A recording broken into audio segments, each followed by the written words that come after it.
Theorem of absolute value of real number.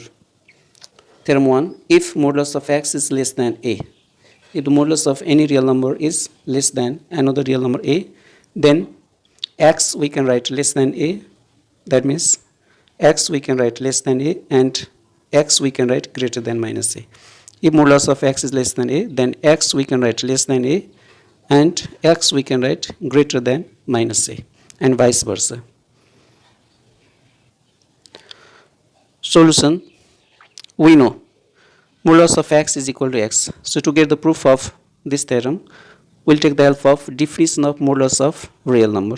According to the definition of modulus, or we can say absolute value of a real number, the absolute value of any real number is the number itself. That means modulus of x we can write equal to x for x greater than 0. That means if the given number x is positive, then modulus of x will be equal to the number x itself. The modulus of x will be equal to minus x for x less than 0. That means if the given number is negative number, then modulus of the given negative number will be equal to minus times the given negative number to make the number positive. So this is by the definition of absolute value of real number.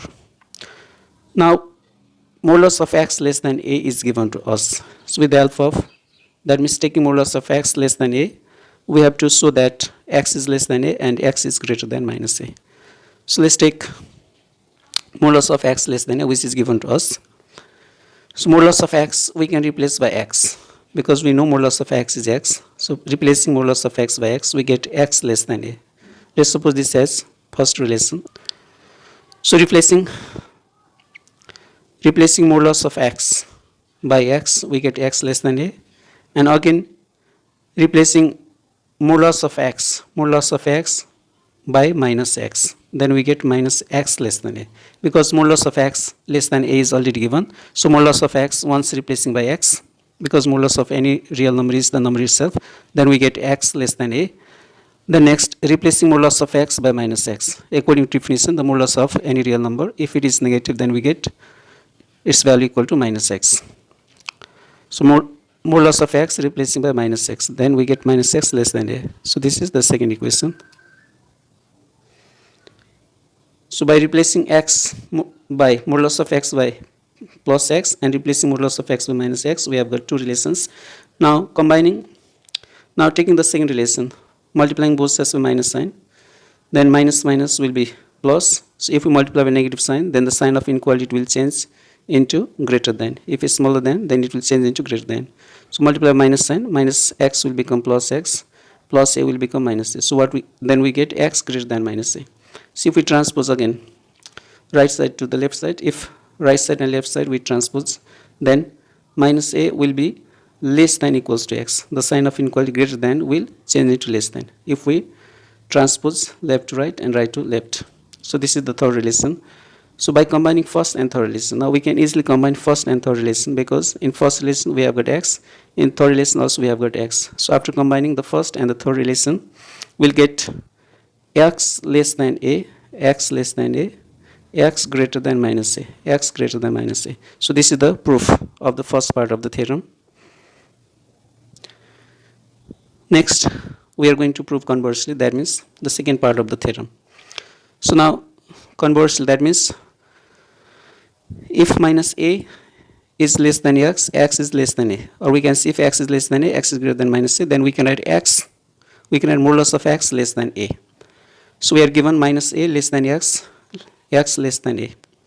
Again, using the definition of absolute value of real number, we know the modulus of any real number x is equal to x for x greater than 0. That means if x is positive, then the modulus, or we can say absolute value of real number, is the number itself. Again, we know that modulus of x is minus x for x less than 0.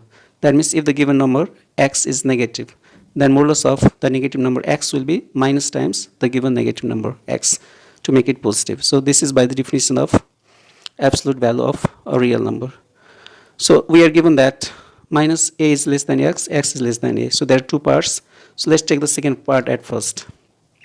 Modulus x is given less than a. So x is less than a. We can write it as, so replacing x once we can replace y, modulus of x, and next we can replace y, minus x we can replace by modulus of x. So we have taken the second part, that means x less than a. So x we can replace by modulus of x. So modulus of x is less than a. Let's suppose this is the first relation. Now let's take the second part.